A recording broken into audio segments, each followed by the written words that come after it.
Hello viewers and welcome to another Let's Play series. Today we are going to be doing something a little bit special, something I've been looking forward to for a while.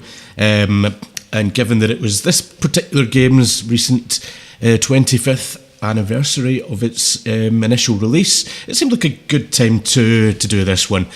So in case you hadn't realised it from the title of the video and the poster up above me, we're going to be doing a game called Doom. The Ultimate Doom.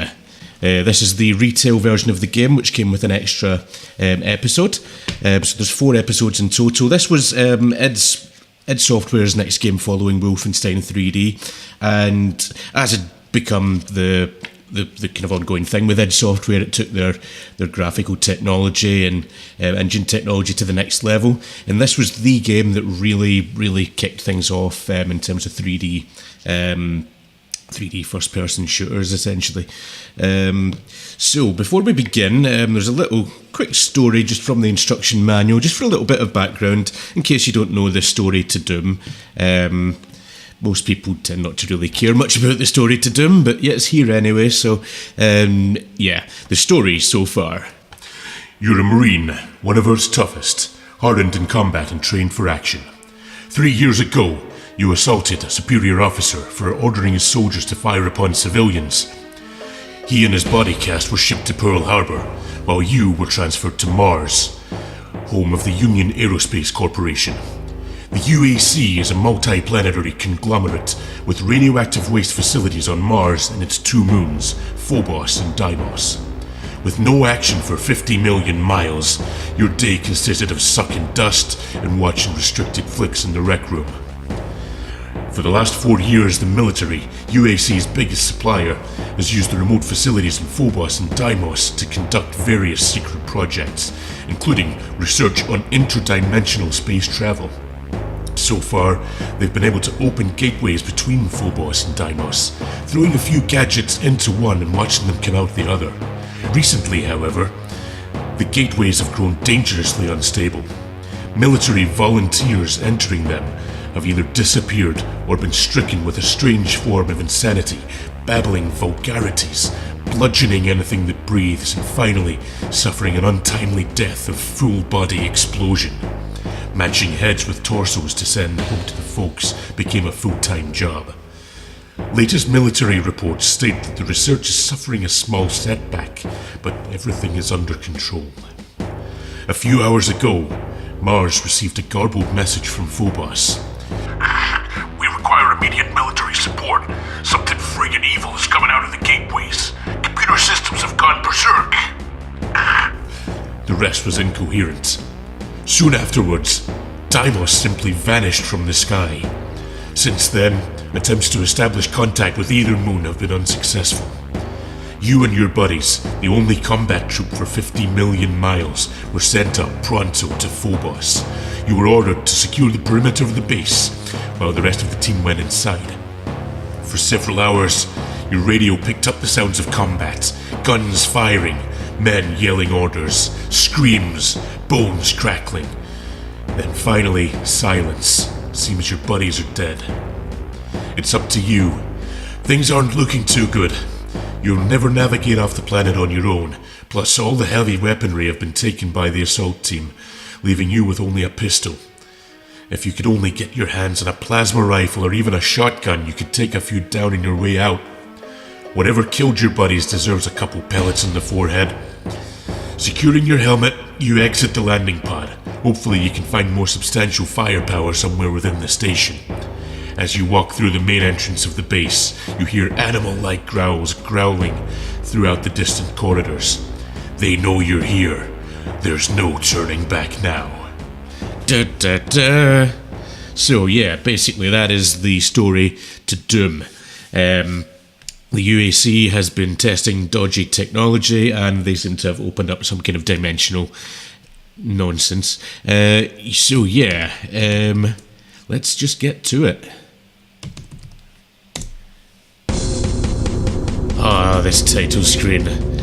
So, without further ado, we're just going to go straight ahead here. I'm going to start a new game, episode 1, Knee Deep in the Dead. And we're going to play at ultra violence difficulty. So, this is Doom. if anybody doesn't know Doom, then why the hell not? First of all, play this game already. It's out on like every platform in history at this point. These guys have shotguns. They're pretty dangerous if you let them shoot you from up close, but other than that, they're fairly weak. And they handily drop shotguns for us, which is pretty cool. And this is a switch. This switch opens a little door over here, which lets us go out into that area. We can see some guys walking around over there as well. They're pretty far away at the moment. So yeah, this is Doom. This is id Software's next game following Wolfenstein 3D, and as you can see, the 3D technology has been ramped up a bit here. We have not only do we have walls at different angles, we have texture maps, floors and ceilings. We also have height. We have different areas with steps. We have different height ceilings, and we have even outdoor areas like this. So yeah, the technology to create the game has been stepped up a level. And listen to those sound effects as well with a shotgun there. It just sounds great. Like, it sounds like such a punchy weapon. So this is just the... Oh, missed that guy. Right, there's a few more guys coming through from down here. This is the room that we looked across at from the other side earlier on. And these guys, all the guys we've been shooting up so far have been former human marines and soldiers. These guys, however, are something altogether different. These guys are imps. They shoot fireballs at us, and they are clearly not of this world. So yeah. Right, this is the room that leads to the exit of the first level. First level's quite a short one, it just kind of introduces you to the game. And there is a couple of bits we're going to backtrack to. These barrels explode, which is pretty cool. That was always one of my favourite things about Doom. You could wait for guys to get close to the barrels and then just shoot them and shoot the barrels. Right, now, being through there has triggered this to go down. That will take us through to an area with another former human marine, a shotgun guy, and seemingly nothing else. However, if we go over that bit and then back, it will trigger a lift very briefly, which will let us into another secret area up here with some armor bonuses. So armor basically increases your resistance to enemy fire, and reduces the damage you take when you get hit. So pretty straightforward there. We'll pop out to the outside area. There's two ways to get out here. This is one side, so you can see the this is the area that we were at where we shot the marines, and this is the area that had the imps in it as well. Down here, there's some more shotgun guys down here, and this will take us back up to the other side of this bit. So all kind of goes round in a circle. And that is pretty much that. That is the first level of the first episode of Doom. Hangar.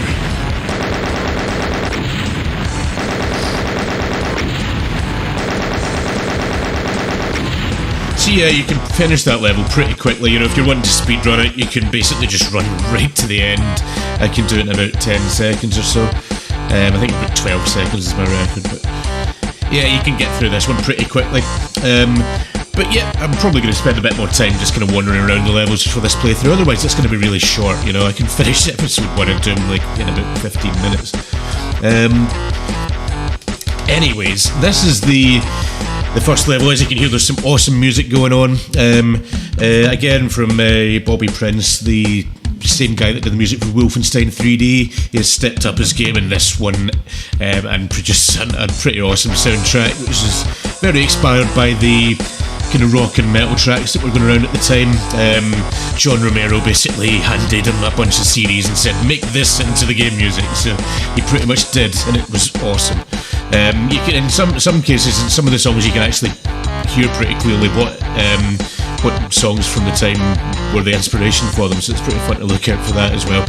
Anyway, yeah, we can see also there's a pretty cool map here. Every time we finish a level, we will see a map, and it will show us our way through the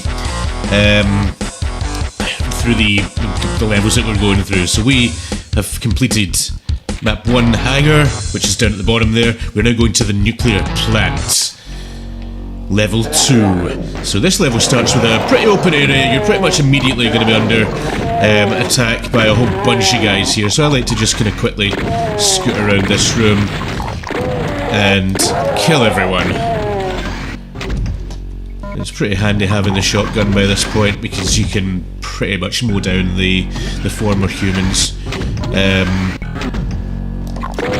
Imps, on the other hand, can be a little bit annoying, but that was fun to blow them up there. Right, we can go up here. There should be another shotgun up here, so we can grab that if you somehow didn't manage to get a shotgun on the first level. Now, this room, we'll see there's an armor pick up there, which you can get if you need armor. This is where we came into the level. Over here, there's a door, but we need a key. We need a red key to open this door.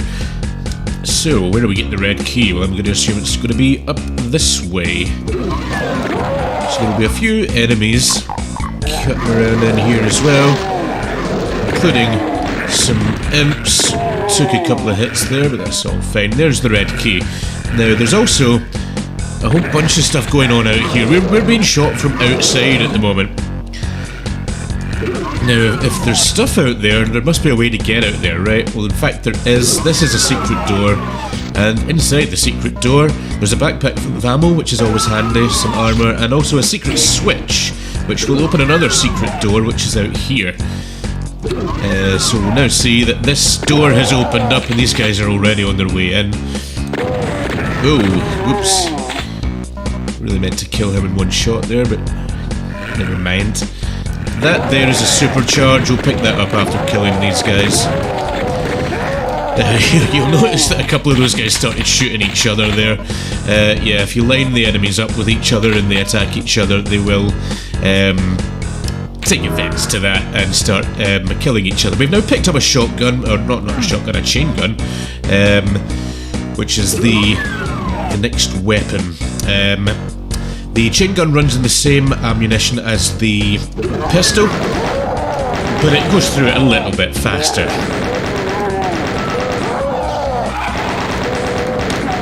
So yeah, that's the chain gun. I'm going to go back to the shotgun just for the moment. I'm going to leave this switch just for just now. Now, up here, there's a kind of pool of green stuff here and a lift that goes down. We're not going to take that just yet, we'll come back to that. The green stuff that's in these pools is poison.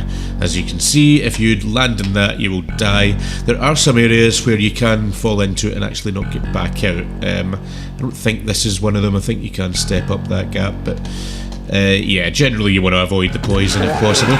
Right, this is a little secret area. Now, there's another weapon up on top of that pillar, but we can't actually get out to it from here, so let's see if there's another way around there. We can also press tab to bring up the auto map, so we can see this is the staircase that we came up, and through here is this little room with the switch that we came to earlier. So the map can be pretty handy if you get lost. It's not the clearest map in the world, but yeah, it's there. So we'll now hit this switch, see what this does. Now this actually opens up a whole other area of the level, which is down here. There's a whole bunch of enemies in here, so we're going to take a quick trip around and just gradually take them out.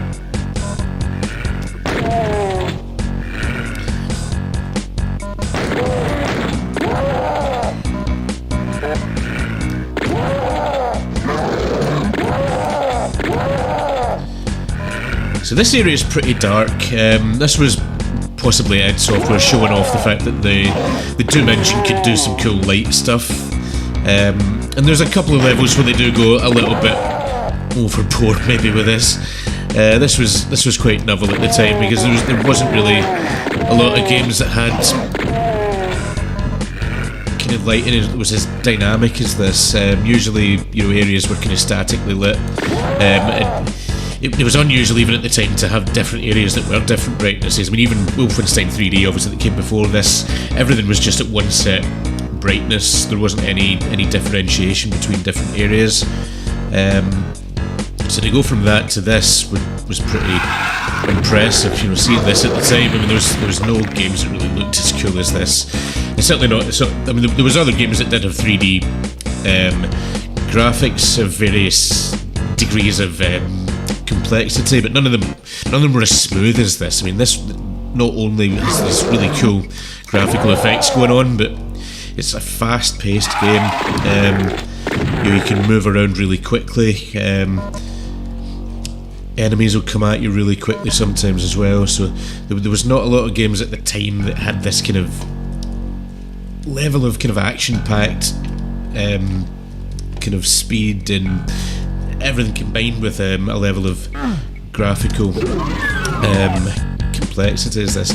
So there's this little secret area that's got a backpack full of ammo. Now the backpack full of ammo is pretty useful. It not only I think it gives you some ammo, but it also increases your ammo capacity. So you can actually carry like twice as much ammo as normal. Over here there's another little secret area which isn't always obvious at first because it's not particularly well explained that you can actually do this. You can shoot this wall and that will trigger this to open up. And this will take us to that room that we saw before, just from the other side. So we were at the other side of this window previously. We are now over here. We can hit this button and grab another weapon. This is one of Doom's most iconic weapons, the chainsaw. The chainsaw is fun. I'm not going to use it just yet, but it is going to be pretty useful possibly later on. It's useful for taking out certain types of enemies, the chain gun, the chainsaw even. Except the chain gun as well. I mean, all the weapons have got like some use, apart from maybe the pistol. It's just rubbish. But right, we can now go down that lift. But before we do that, I'm going to pop in this side here. This will take us to a little ledge. Now the lift that we saw up above, that will basically take us down to that room below us. That did not go as planned. I think I bumped into an enemy. One of the unusual things with Doom is that because the graphics engine, although it's displaying everything in a kind of 3D perspective, the graphics engine's actually 2D. Everything's drawn in a 2D kind of grid map, essentially like this. What this auto map looks like. You can see it's actually a 2D map with a little arrow that walks around, and the 3D visual is essentially just a perspective from the front of that arrow. What that does mean is that the game does sometimes have a little inconsistencies when it comes to height. So sometimes if there's an enemy down here and you're at the top of that that ledge, the game will still consider that enemy to be in your way if you're trying to get off. So you can't always walk in kind of above another enemy, just due to the way the game handles height. So there's a few interesting things that you can do with that. It can actually work in your favour sometimes as well, because it is possible to trigger switches that you perhaps don't seem to actually be able to trigger from where you are. Yeah, there's another enemy down here. Ooh. Anyway, yeah, that is nuclear plant, and that is now complete. We killed everyone in that level. We got most of the items in that level and most of the secrets, not all of the secrets. I'm not going to go for 100% secrets on every map because A, I can't remember where all of them are, and B, it'll just take ages if I try and look for all of them. I'll try and go for the ones that I remember. But yeah, that is Nuclear Plant. So with that, the next level is Toxin Refinery. And with that, we will save the game, and that will be the end of the first episode. So I hope you have enjoyed this so far. It is awesome getting to play this game once again. This is one of my favourite games of all time, and it's really, really, really great to see just how well this game holds up after 25 years. This is still just awesome to play. This is so much fun. So yeah, I hope you're enjoying this. If you are, give us a like, leave some feedback in the comments, and subscribe if you want to see more of this kind of stuff. And stick around, and we should have the next part up shortly, where we will take on Toxin Refinery and continue the game from there. As always, thank you very much, and once again, I'll catch you next time. See you later.